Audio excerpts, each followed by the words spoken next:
Place au parti pris, nous rejoignent Yabnous Chalmani pour l'international, Ruth Elkrief pour la politique et Pascal Perry qu'on retrouve pour l'économie. Bonsoir à vous trois. Et c'est vous qui commencez, Ruth, parce que décidément, même lorsqu'il s'agit de la présidentielle française, Trump est partout, même lorsqu'il s'agit de la justice française, Trump est partout. Vous expliquez. Alors tout commence par une conversation entre Der Spiegel, le journal allemand, et des membres de l'administration américaine, qui semblent menacer les juges français qui ont condamné Marine Le Pen. Alors il réagit immédiatement en dénonçant une fake news visant à faire pression sur les magistrats, mais le président du tribunal de Paris s'en inquiète quand même. Ce matin, la porte-parole du gouvernement dit que ces faits ne sont pas avérés. Alors pourquoi est-ce que je vous en parle ? C'est parce que ce n'est qu'un des symptômes, en quelque sorte, de cette omniprésence de C'est-à-dire Trump. Que les juges en charge de l'affaire Marine Le Pen disent Donald Trump nous menace, tout comme il a menacé l'un des membres de la Cour pénale internationale qui n'a plus de carte de crédit parce que les opérateurs sont américains. Mais c'est Der Spiegel qui sort l'info par une conversation un peu informelle. Et en réalité, il n'y a pas de démonstration et de preuve. Mais néanmoins, il y a eu une inquiétude et c'est vrai que ça a du coup fait un peu agité et un peu étonné. Et on s'est dit, voilà, une ingérence de Trump dans la justice française. En fait, quand on a mis le doigt là-dessus, on s'est rendu compte que Trump était effectivement partout, dans toute la politique française désormais. J'ai envie de dire, vous vous souvenez, vous avez aimé la présidentielle 2022 avec Poutine, vous allez adorer la présidentielle 2027 avec Trump. Ça va être le nouveau méchant, celui sur lequel il va falloir se déterminer. Est-ce qu'on est pour lui ? Est-ce qu'on est contre lui ? Qu'est-ce qu'il faut faire en face de lui ? En fait, ça commence à être le sujet principal. Et en plus, si vous voulez, c'est comme on a... je veux le dire un peu soft, peut-être un manque de leader charismatique globalement en France. Je ne dis pas que c'est Trump, mais en tout cas, qui serait un leader charismatique. Mais quoi qu'il en soit, il est au centre de beaucoup de conversations. Il a remplacé presque l'ensemble de la classe politique française. Quand il y a eu les réactions au coup de force au Venezuela, il y a eu des millions de vues sur les réactions des politiques sur Trump. Quand il y a des conversations à Noël, autour de la table, tout le monde parle de Trump. En fait, au lieu de parler de politique française, maintenant, on parle de Trump, il est rentré dans la vie politique française. Il a pris la place des débats budgétaires, de la dette, du déficit. Et d'ailleurs, du coup, c'est vrai que Emmanuel Macron, qui est en contact avec lui régulièrement, après avoir été critiqué sur sa réaction sur l'opération Maduro, aujourd'hui, devant les ambassadeurs, a été très sévère, très clair. Écoutez-le.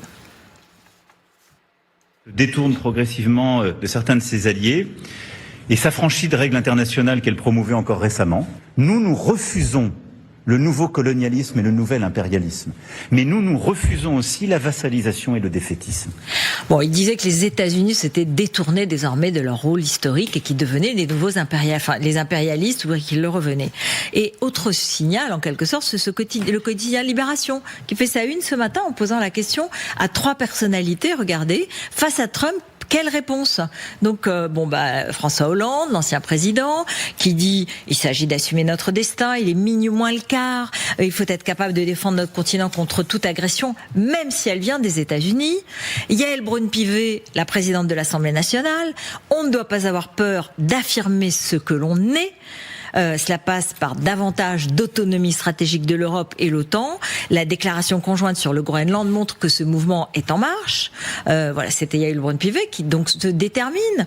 Et puis on a demandé à Dominique de Villepin, celui qui s'était opposé donc aux États-Unis en 2003, et lui il fait une proposition concrète. Il dit on peut créer une avant-garde avec un Conseil de sécurité européen de 5, 6, 7 pays qui décident de mutualiser leurs forces avec la Grande-Bretagne pour déterminer de nouveaux objectifs stratégiques. Alors vous voyez, ça fleurit de partout, ça y est. Par exemple, le Groenland. Voilà, exactement, par exemple le Groenland. S'il le dit, mais... Oui, évidemment, mais ce que je veux dire, c'est que ce qui est faux, ce qui est amusant, c'est que maintenant... C'est à chacun sa proposition de comment réagir et ça devient central. Mais moi, je voudrais qu'on ne s'y trompe pas complètement, parce que c'est une condamnation, évidemment, de Donald Trump, mais il y a aussi une certaine fascination. Parce que la brutalité, elle choque, mais l'efficacité, elle manque tant à nos démocraties occidentales qu'elle interpelle aussi. Et qu'en fait, il y a une ambivalence dans ce sentiment sur Donald Trump. Nos concitoyens sont un peu horrifiés par sa désinvolture, mais en même temps, ils sont tellement déprimés par l'impuissance des politiques dans nos démocraties qu'ils ont cette relation un peu étrange, un peu attraction-répulsion malgré tout. Et il y a quand même une seule solution qui est... Vous avez parlé du Groenland, évidemment. On va pas rentrer en guerre avec les forces américaines, je n'y crois pas une seconde. En revanche, il faut réduire notre dépendance aux États-Unis. Et depuis 2017, Emmanuel Macron a appelé à la véritable construction d'une puissance européenne. Mais beaucoup n'ont jamais eu le courage de plaider vraiment pour le renforcement des capacités de défense de l'Europe, et notamment l'effort budgétaire. En France, par exemple, il faudra retrouver une économie forte, une économie productive et un modèle social un peu moins lourd. Tout ça est très cohérent, tout ça ça a quand même un lien.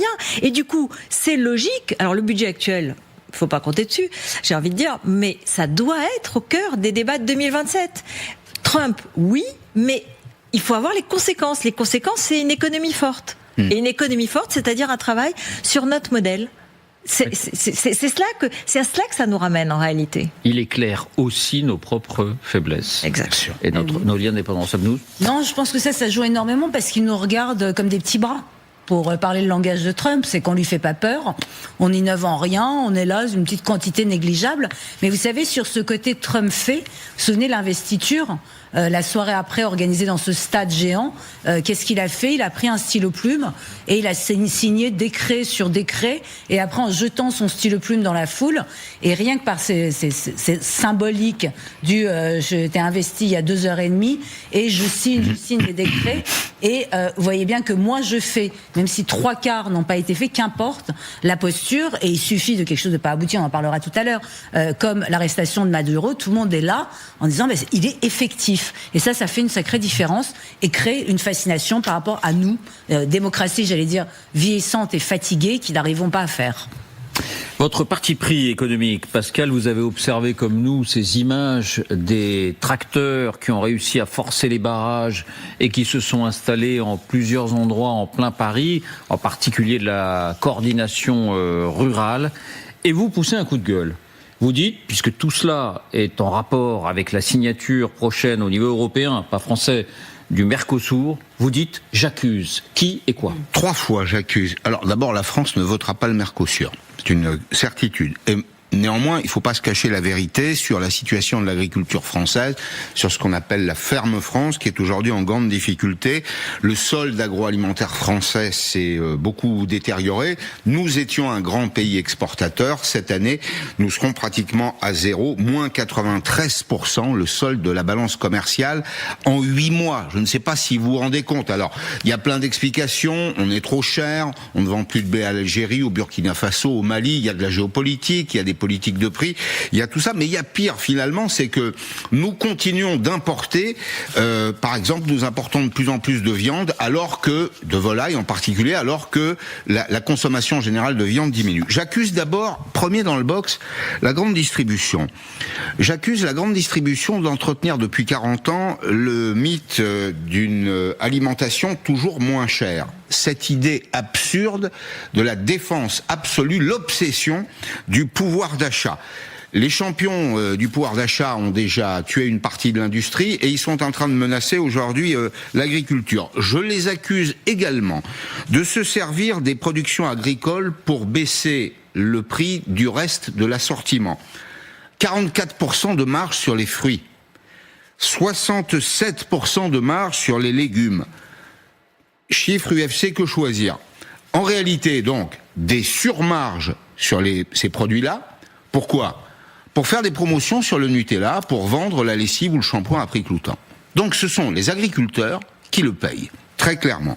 On peut accuser aussi les consommateurs qui participent dans une certaine mesure à ce phénomène de coulage. On diminue collectivement en France le budget alimentaire pour acheter des loisirs, pour acheter des technologies de l'information et de la communication. Il faut savoir ce qu'on veut. Et de mon point de vue en tout cas, l'alimentation doit être sacrée. Deuxième accusé, les institutions.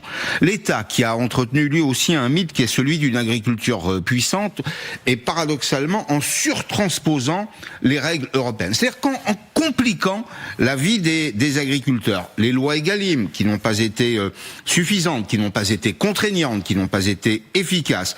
En Europe, la PAC, quand je parle des institutions, la France, mais aussi l'Europe, la PAC a servi les plus puissants, elle a ignoré ceux qui avaient véritablement besoin de soutien. Pendant 10 ans, la politique européenne a été une politique d'inspiration décroissante, donc ne nous étonnons pas de ce qui nous arrive aujourd'hui. J'ajoute, cerise sur le gâteau, que la Commission européenne n'est pas européenne mais allemande, et que Madame von der Leyen préfère les voitures au sort des agriculteurs français. Et puis j'accuse, pour terminer, des organisations syndicales démagogues qui refusent de voir la réalité en face. Une partie de nos exploitations, notamment celles du Sud-Ouest, sont structurellement déficitaires. Elles sont trop petites, les terres sont à rendement faible, les coûts de production y sont élevés. On ne doit pas entretenir d'illusions. Pour survivre, ces exploitations devront soit être subventionnées, c'est un choix qu'on peut faire. Moi, je pense qu'il faut le faire d'ailleurs. Il faut aider ces agriculteurs. C'est pas un peu le cas déjà avec la PAC ? Insuffisamment. La PAC ne profite pas, malheureusement, à ceux qui en ont véritablement besoin. Elles devront soit être subventionnées, soit fusionnées, soit disparaître. Et puis vous avez d'autres organisations syndicales qui nous vendent du matin au soir les mérites de l'agriculture paysanne, mais on ne va pas nourrir les Français avec de la vente à la ferme ou avec une agriculture peu productive. Bref, je pense que tout le monde a menti. Je veux simplement ce soir témoigner de ma sympathie, de ma compassion pour les agriculteurs qui ont été victimes de tous ces mensonges depuis si longtemps. Donc, ce qu'on retient aussi, c'est que vous n'accusez pas le Mercosur. On vous a souvent entendu dire ici que ça bénéficiait, à l'image de ce qu'a été le CETA avec le Canada, à toute une partie de l'agriculture française. Vous dites plutôt on a trompé et on a nuit aux agriculteurs. Juste un mot sur le Mercosur. Justement, ce soir, l'Élysée annonce officiellement que la France ne va pas signer cet accord. C'est important dans le travail de conviction vis-à-vis des agriculteurs et enfin, par rapport au mouvement, même si ça ne changera rien a priori. Mais il faut voir que le discours à l'Élysée, c'est concrètement, en fait, personne n'a rien fait pour essayer de convaincre sur le Mercosur les autres filières agricoles qui étaient avantagées par ce Mercosur, les filières industrielles, les partis politiques, les patrons. Personne ne s'est mouillé pour ce parti et pour ce traité qui, alors dit-on à l'Élysée, est un peu une vieille grammaire des vieux traités, etc. Ils essayent de considérer que c'est pas si important que ça, mais en même temps ils disent en fait on va pas être les seuls à défendre quelque chose qui n'est pas défendu. Et concrètement, la vraie raison de ce non ce soir, c'est parce qu'il y avait une motion de censure possible et la chute du gouvernement. Et c'est pour cela que la France, ce soir, a dit non, pour éviter la chute du gouvernement et pour essayer de permettre enfin le vote du budget. Même si le Mercosur donc devrait être adopté, absolument, à condition, il y a des conditions, le Parlement européen. Il y a le vote du Parlement européen. Il n'y a plus de conditions pratiquement, puisqu'on apprend ce soir que la présidence chypriote va probablement laisser le Parlement de côté, signer une application immédiate de l'accord, temporaire mais immédiate, ce qui veut dire que le vote du Parlement, s'il intervient dans 6 mois ou dans 9 mois, n'aura strictement aucune influence. Ça fait 20-25 ans qu'on parle de cet accord, et c'est vrai que les mots MAUX de l'agriculture française, dont vous avez peut-être désigné les responsables, c'est d'abord face aux économies voisines. Bien sûr. De l'Union européenne, l'Espagne, les Pays-Bas, l'Allemagne. C'est vrai que c'est beaucoup là que ça joue. Vous nous avez souvent expliqué ça, Pascal. Votre parti pris international, Amnous. Alors c'est vrai qu'on a détourné le regard. On s'est beaucoup intéressé à ce que Trump a fait, l'action de Trump, le droit international, ce que ça signifiait.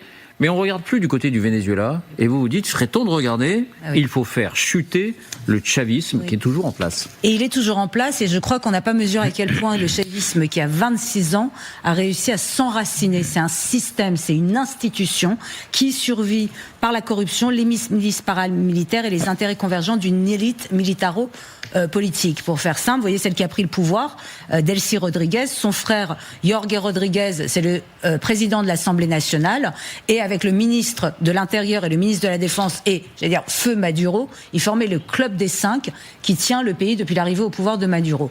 Il se base sur l'armée qui est forte de 334 000 hommes, armée qui, depuis l'arrivée de Chavez au pouvoir, et ça a été officialisé avec la Constitution de 1999, contrôle les sociétés minières, pétrolières, les distributions alimentaires, les douanes, ainsi que 12 des 34 ministères.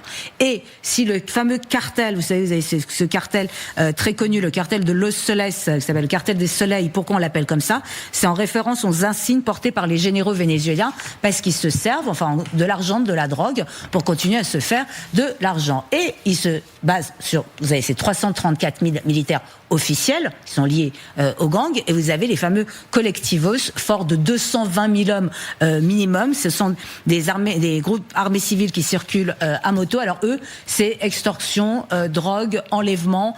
C'est eux qui, dès la chute de Maduro, son enlèvement, ont placé des barrages partout sur le pays parce qu'ils ont un contrôle territorial extraordinaire et provoquent la panique dans la population, d'où le fait que les Vénézuéliens n'osent pas bouger un cil parce qu'ils contrôlent les véhicules, les téléphones. Ils voient le moindre sourire par rapport à la chute de Maduro, ils les arrêtent, ils les foutent dans la caisse de la bagnole et vous les revoyez plus. C'est ça, les collectivos, c'est des voyous qui ne sont pas payés par l'État, qui se payent eux-mêmes en faisant régner la terreur. Et là, vous allez me dire, comment est-ce que les Occidentaux vont réussir à sortir de là? Alors, je rappelle quand même qu'on parle d'état de droit international, que le Venezuela a un président légitime. Ce président légitime est exilé depuis septembre 2024 en Espagne, mais il n'empêche qu'il est totalement légitime. C'est Edmundo González Urrutia, qui a gagné les élections à 67% en juillet 2024. Alors, qu'est-ce qu'on fait? Et qui est un proche de Maria Corina Machado. Exactement. Elle n'a pas pu se présenter. C'est lui qui a. En 2023, qui elle aussi est donc en exil, mais depuis juste quelques jours, donc c'est pas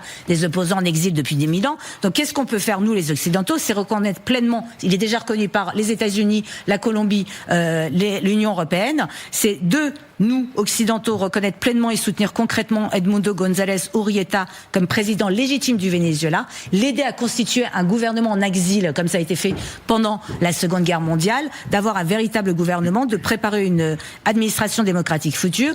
Il faut intensifier les sanctions personnelles ciblées contre l'élite chaviste en visant leur intérêt financier à l'étranger. Certainement pas ça marche pas les sanctions sur tout un peuple, mais aller toucher au portefeuille, c'est tout ce qui les intéresse. Et il faut faire ça d'un coup, Abnous? Tout en même temps. Il faut exploiter les divisions internes du régime chaviste. Ils existent, ils ont toujours existé. Il faut offrir des sorties honorables aux officiers de second rang et continuer à maintenir la pression sur les officiers de premier rang qui, eux, devront passer devant la justice internationale. Il faut utiliser les services de renseignement. Ils existent. On a vu que c'est la CIA qui a réussi son coup avec l'arrestation de Maduro pour collecter des preuves, protéger l'opposition, perturber les réseaux criminels, parce que comme je vous l'ai dit, c'est eux qui permettent au régime chaviste de tenir, sans recourir à des opérations de sabotage ou d'assassinat ciblé, parce que ça, dans la configuration avec ces 800 000 militaires dingos qui règnent sur le pays, on va avoir une guerre civile.